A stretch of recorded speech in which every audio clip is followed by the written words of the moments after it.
Hey guys, Ron here, and there are plenty of Pokemon who would benefit from receiving a new pre-evolved form, whether it be to give us a chance to acquire a strong Pokemon early on into the game by raising them up from a younger, less powerful stage, or to expand the lore and complete an entire line of Pokemon. If you want to see more Fakemon videos, you've come to the right place. Make sure to check out the previous videos after this, and leave a like if you want to see a part 2, and subscribe if you want to know if and when that comes out.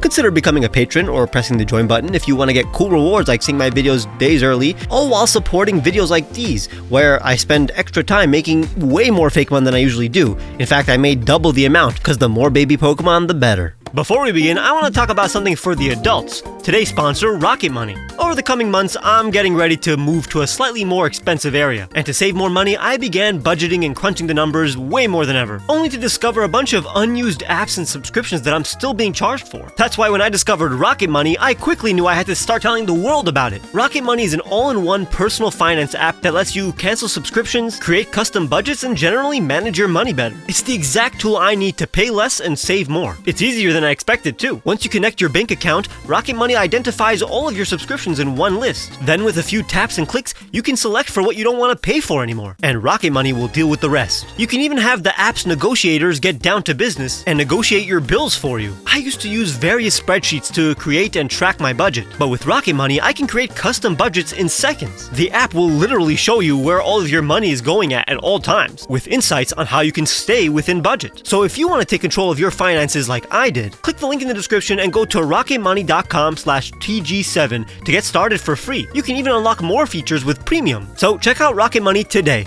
Let's begin by giving one of the strongest unevolved Pokemon ever a Prevo.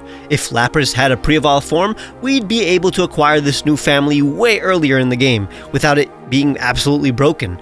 I know many people don't even feel too keen on using a Lapras because they usually only get access to one later in the game when they may already have a water type that they bonded with and don't want to replace. So why not bond with what will become a Lapras early on into your journey? So what if Lapras was tinier, looked a little bit more hydrodynamic with giant flippers and a shell with one spike to hold on to if a small child were to ride it? The key feature that actually deviates from Lapras is an unfurled ear that acts like handlebars. I'm taking some inspiration from a jet ski, since Lapras is more of a fairy and this thing is a wilder ride that is harder to tame. It's also brighter in color and lighter and more summer in tone. Say hi to Lazuli, the travel Pokemon, a pure water type. Its name comes from lapis lazuli, just like Lapras, I guess. Lazuli are playful and impulsive, darting across the water's surface like tiny jet skis. While Lapras are known for their serene wisdom and empathy, Lazuli are free-spirited wanderers who follow the tides wherever they lead. Their ears help them sense vibrations in the water, letting them race each other in schools. Lazuli's restless nature gradually softens as it starts to memorize every waterway it encountered during its travels. It evolves into Lapras via friendship while knowing the move Sing. Lapras is famous for its empathetic songs and ability to communicate through melodies, so Lazuli's free spirit settles as it learns to sing, marking its growth. The Duraludon line is practically a pseudo-legendary, stat-wise at least, now that Archaludon exists, so why not make this even more official by giving Duraludon a Prevo and completing the family?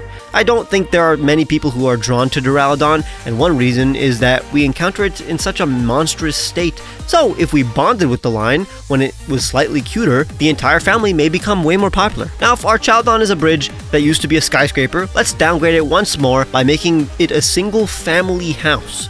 House to skyscraper makes a lot of sense. We don't even have to change much. Just make the dude quadrupedal and have its tail act like a chimney. I'll eventually give it patterns to look like a door and some windows. It's a modern style type of architecture. The colors are practically the same since the concept is already so strong while deviating enough. Beware Duraludon, the alloy Pokemon, a pure steel type from Duraludon and Dim, since it's not as shiny or intelligent as Duraludon. Duraludon crawl around and search for food. They are fastest when running back to their caves during a storm. They are incredibly durable and pay no mind to the rocks and trees they constantly bump into. In battle, they hold their ground as they fire attacks, but are inevitably blown away by the recoil as a result of their surprisingly light bodies. Duraludon are drawn to mountainous areas where their future towering forms will one day dominate the skyline. They evolve into Duraludon at level 40. Cryogonal is another Pokemon fans want nothing to do with because it's like so inhuman. But with its extreme stat buff, a few gens after Black and White, this thing is itching for a pre-evolved form. Now, while the Cryo in Cryogonal refers to it being frozen, I always interpreted it as a pun, since it also sounds like cry. I always figured that the droplets in Cryogonal were tears, and maybe they are. Even if they weren't, that means this baby form has a unique concept with frozen water droplet tears that levitate around with it. Perfect trait for a baby Pokemon to have. I love how I adapted one of Cryogonal's segments into a brow, and even the giant ice crystal that the Cryogonal had on its nose now becomes a much cuter little crystal nose. Here is Wyntier, the snow crystal Pokemon, an ice type from Winter and Tear. Wyntier float silently through blizzards, their crystalline bodies adorned with frozen tears that shimmer in the cold. Unlike Cryogonal, which can imprison prey in chains of ice, Wyntier are too fragile to fight, and instead weave gentle snow flurries around themselves for camouflage as they dissolve into water particles and reappear elsewhere. Wyntier evolves into Cryogonal when leveled up during a snowstorm. Cyclizar is actually a Pokemon you can get relatively early into the game, despite it feeling fully evolved, you know? It's kind of weird how docile it looks despite being a dragon Pokemon you can ride. It's so big, which gives us more room to shrink it. My point is, I want to see a cute little lizard. Originally, I wanted to give it a tricycle aesthetic, but then I realized that would only be possible by giving it 2 wheels on its legs, which would not look good, and would kind of give it more wheels than its evolved form. It would make even less sense since technically this isn't a wheel, it's just an inflated dewlap that reptiles like Anole lizards already have on their throats, so having more on their legs ain't right. Instead, I think the premise will be that this thing is so small that it can't be ridden on, but is super fast and hard to pin down, like tiny lizards in general. Check out Cyclizar, the roaming Pokemon, a pure normal type. They zip through grasslands at startling speeds, using their agility to dodge predators. Cyclizar will constantly challenge one another to races, often rolling down hills as they lose their balance. Their boundless energy makes them difficult to track, and catching a Cyclizar is considered a test of skill for young trainers. Cyclizar do enjoy being chased, and bond with the children that manage to catch up to them. They evolve after running around with their trainer for 1,000 steps. It makes sense since they would need to move around a lot with a loved one before being ready to carry them. Scyther is the first Pokemon I ever imagined to need a Prevo. A baby form would be ideal, and even necessary, since Scyther and Scizor have the same base stat total, giving us so much more room for a weaker Scyther. So I've always thought Scyther looked more draconic than Mantis-like, so this gives me a chance to make a more bug-like Scyther that simply takes a bit more inspiration from a praying mantis. So long antennas and a flimsier build is enough to allow it to have its own identity. Even the color being less green is rooted in reality, since mantis nymphs appear to be less green in general. Say hi to Needle, the mantis Pokemon, a pure bug type. Needles struggle to land clean strikes and instead rely on swift stabs to deter threats. They spend their days sharpening their needles on stones. Their presence is marked by tiny punctures in surrounding leaves. It loves to skewer multiple berries and eat them all at once like a fruit kebab. The more it eats, the greener it becomes. It evolves into Scyther at level 30. Its needles sharpen into knives as it, simply grows up. Now let's make our first pre-evolved form that'll evolve into 3 other unrelated Pokemon, like how Tyrogue finally made Hitmonchan, Hitmonlee, and the eventual Hitmontop related. Miltank and Tauros have always been seen as male and female counterparts, and even Bouffalant can be thrown into the mix. Let's make a calf that has traits of all 3. Now online, I've seen efforts to combine all 3 cow Pokemon into a Prevo, but they make it seem too much like a chimera, with parts of these cows disconnected.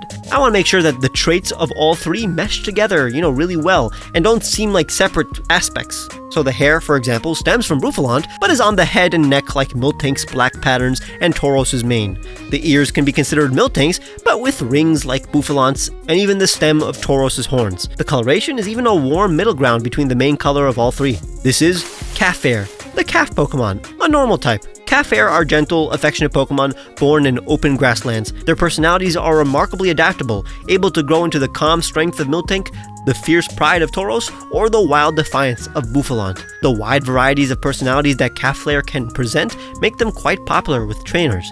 At level 30, males will evolve into Tauros, and females evolve into Miltank. If Calfair levels up knowing Head Charge, it evolves into Bouffalant. Croagunk is actually the last Pokemon here that needs a Prevo, but I feel like the Toxicroak line will feel like a slightly more complete 3-stage line if there was a Tadpole thrown into the mix. This line is inspired by poison dart frogs, so let's make a poison dart. So I'm making a Tadpole in the shape of a blow dart. It launches itself from the water to poison its opponents. The smug face of its evolved form obviously has to stay, and pretty much every trait it has is an underdeveloped version of what Croagunk has.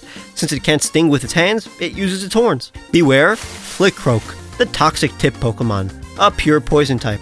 While Croagunk specialize in unarmed combat, Flickcroak rely on precision strikes, aiming from the safety of shallow water. Their skin is smooth and their sharp horn glistens with a natural venom that dulls the senses of nearby prey. Its entire body is one poison sac. It can control its direction mid-air by shifting its individual tails. It evolves into Croagunk after knocking out 20 Pokemon with poison-type moves. And now let's finally make Passimian and Oranguru related by making a Pokemon that can evolve into either of them. A primate that is a cross between a lemur and an orangutan that is both wise and physical. Now once again, we're combining multiple Pokemon. It has the leaves of Passimian and even its cheek tufts, but on the shoulders, like Oranguru's cape-like fur. It's holding Passimian's fruit on its tail and a smaller version of Oranguru's fan on its hand. And as I refine the face, I make sure to make it have a snout that is a cross between the snout of a lemur and an orangutan. Both primate Pokemon have an orange pattern on their forehead, which stems from this little guy. Check out Promate, the proficient Pokemon, a normal fighting type. Its name comes from proficient, promise, professional, and primate. Primate are remarkably gifted Pokemon, known for their natural instinct to lead and support. Even at birth, they can wield makeshift tools, a fan woven from leaves, or a berry to toss with astonishing accuracy.